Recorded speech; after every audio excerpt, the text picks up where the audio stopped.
सभी माताओं बहनों को मेरा प्रणाम। आज मैं लेकर आई हूँ करवा चौथ की व्रत कथा और उसके बारे में व्रत विधि समय आपको इस कथा में बताऊंगी। तो ध्यान से सुनना मेरी माताएं बहनें, और कम से कम 2 कथाएं हमें करवा चौथ के दिन सुननी चाहिए। तो चलो शुरू करते हैं करवा चौथ के बारे में कि कब समय है और क्या विधि है। यह व्रत अति प्राचीन है। इसका प्रचलन महाभारत से भी पूर्व का है। यह व्रत सौभाग्यवती महिलाओं के लिए उत्तम माना गया है।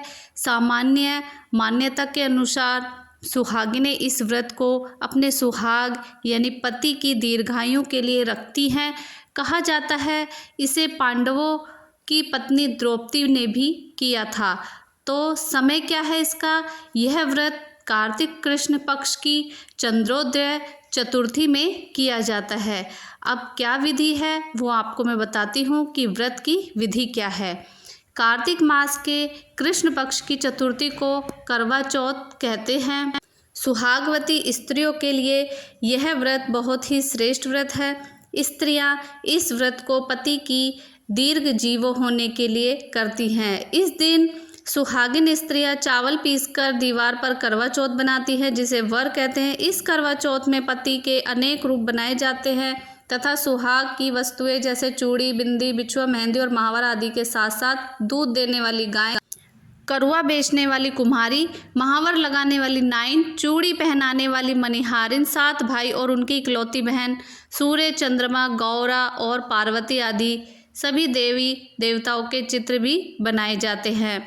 सुहागिन स्त्रियों को इस दिन निर्जल व्रत रखना चाहिए। रात्रि को जब चंद्रमा निकल आए तब उसे अर्घ्य देकर भोजन करना चाहिए। पीली मिट्टी की गौरा बनाकर उसकी पूजा करनी चाहिए। यदि आप ये नहीं कर सकते हैं तो दीवार पर करवा चौथ का चित्र बाजार से लेकर चिपकाया भी जा सकता है।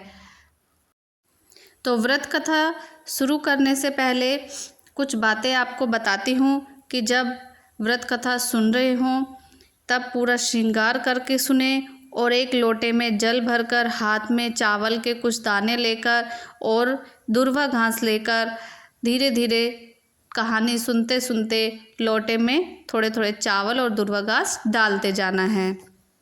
दोनों कहानी सुनने के बाद जो हाथ में चावल और दूर्वा घास थी उसे अपने सीधे पल्ले में बांध लेनी है और जो लोटे में आपने चावल डाले थे उस लोटे का जल आपको सूर्य को देना है। और अब हम कथा शुरू करते हैं। करवा चौथ की पहली व्रत कथा। एक साहूकार था जिसके 7 बेटे और 1 बेटी थी। सातों भाई व बहन एक साथ बैठकर भोजन करते थे। एक दिन कार्तिक की चौथ का व्रत आया तो भाई बोला कि बहन भोजन करे। बहन बोली कि आज करवा चौथ का व्रत है, चांद उगने पर ही खाऊंगी। तब भाइयों ने सोचा कि चांद उगने तक बहन भूखी रहेगी, तो एक भाई ने दिया जलाया, दूसरे भाई ने छलनी लेकर उसे ढका और नकली चांद बनाकर बहन से कहने लगे कि चल चांद उगाया है, अर्घ्य दे ले। बहन अपनी भाभीयों से कहने लगी कि चलो अर्घ्य दें। तो भाभियाँ बोली तुम्हारा चांद उगा होगा, हमारा चांद तो रात को उगेगा। बहन ने जब अकेले ही अर्घ्य दे दिया और खाने लगी तो पहले ही ग्रास में बाल आ गया, दूसरे ग्रास में कंकड़ आया और तीसरे ग्रास मुंह की ओर किया तो उसकी ससुराल से संदेशा आया कि उसका पति बहुत बीमार है, जल्दी भेजो। माँ ने जब लड़की को विदा किया तो कहा कि रास्ते में जो भी मिले उसके पांव लगना और जो कोई सुहाग का आशीष दे तो उसके पल्ले में गांठ लगाकर उसे कुछ रुपये देना। बहन जब भाइयों से विदा हुई तो रास्ते में जो भी मिला उसने यह आशीष दी कि तुम 7 भाइयों की बहन तुम्हारे भाई सुखी रहें और तुम उनका सुख देखो। सुहाग का आशीष किसी ने भी नहीं दिया। जब वह ससुराल पहुंची तो दरवाजे पर उसकी छोटी ननद खड़ी थी। वह उसके भी पाँव लगी तो उसने कहा कि सुहागिन रहो, सपूती हो।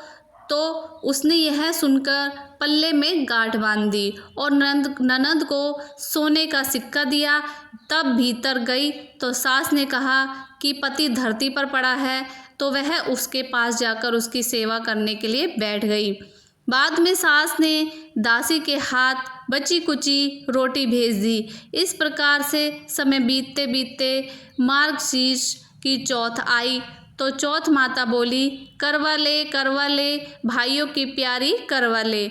लेकिन जब उसे चौथ माता नहीं दिखलाई दी तो वह बोली, हे माता, आपने मुझे उजाड़ा तो आप ही मेरा उद्धार करोगी, आपको मेरा सुहाग देना पड़ेगा। तब उस चौथ माता ने बताया कि पौष चौथ आएगी, वह मेरे से बड़ी है, उसे ही सब कहना, वही तुम्हारा सुहाग वापस देगी।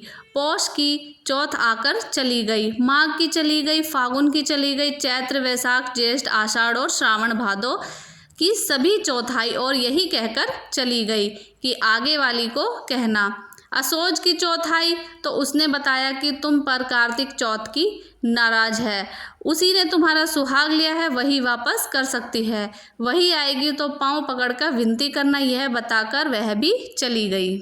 जब कार्तिक की चौथाई तो वह गुस्से से बोली, भाइयों की प्यारी करवा ले, दिन में चांद उगानी करवा ले, व्रत खंडन करने वाली करवा ले, भूखी करवा ले। तो यह सुनकर वह चौथ माता को देखकर उसके पांव पकड़कर गिड़गिड़ाने लगी, हे चौथ माता, मेरे सुहाग तुम्हारे हाथों में है, आप ही मुझे सुहागिन करे। तो माता बोली, पापिन, हत्यारिन, मेरे पांव पकड़कर क्यों बैठ गई? तब वह बोली कि जो मुझसे भूल हुई उसे क्षमा कर दो, अब भूल नहीं करूँगी। तो चौथ माता ने प्रसन्न होकर आँखों से काजल, नाखूनों से मेहंदी और टीके में से रोली लेकर छोटी उंगली से उसके आदमी पर छींटा दिया। तो वह उठकर बैठ गया और बोला कि आज मैं बहुत सोया। वह बोली, क्या सोए, मुझे तो बाहर महीने हो गए, अब जाकर चौथ माता ने मेरा सुहाग लौटाया। तब उसने कहा कि जल्दी से माता का पूजन करो। जब चौथ की कहानी सुनी, करवा का पूजन किया तो प्रसाद खाकर दोनों पति पत्नी चौपड़ खेलने चल बैठे।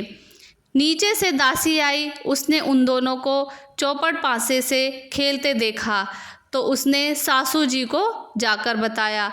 तब से सारे गांव में यह बात प्रसिद्ध होती गई कि सब स्त्रियां चौथ का व्रत करें तो सुहाग अटल रहेगा।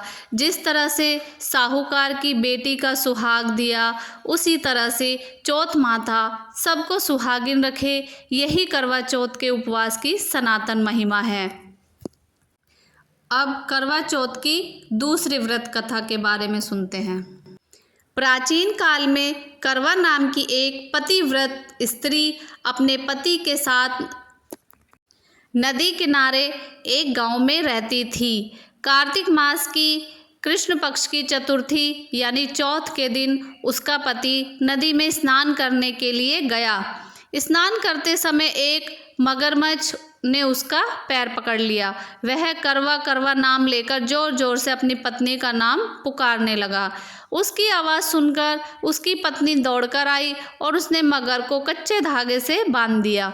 मगर को बांधकर वह यमराज के पास पहुंची और यमराज से बोली, भगवान, मगरमच्छ ने मेरे पति को पैर पकड़ लिया है, अतः पैर पकड़ने के अपराध में आप अपने बल से उस मगरमच्छ को नरक में ले जाओ। यमराज ने कहा, अभी मगरमच्छ की आयु शेष है, अतः मैं उसे नहीं मार सकता। इस पर करवा ने कहा, यदि आप ऐसा नहीं करोगे तो मैं आपको श्राप देकर नष्ट कर दूंगी। यह सुनकर यमराज डर गए और उस पतिव्रता स्त्री करवा के साथ जाकर मगरमच्छ को उन्होंने यमपुरी भेज दिया और करवा के पति को दीर्घायु प्रदान की। उसी दिन से यह करवा चौथ मनाई जाती है और सुहागिन स्त्रियों के द्वारा व्रत रखा जाता है। हे करवा माता, जैसे तुमने अपने पति की रक्षा की, वैसे सबके पतियों की रक्षा करना। जय करवा मैया।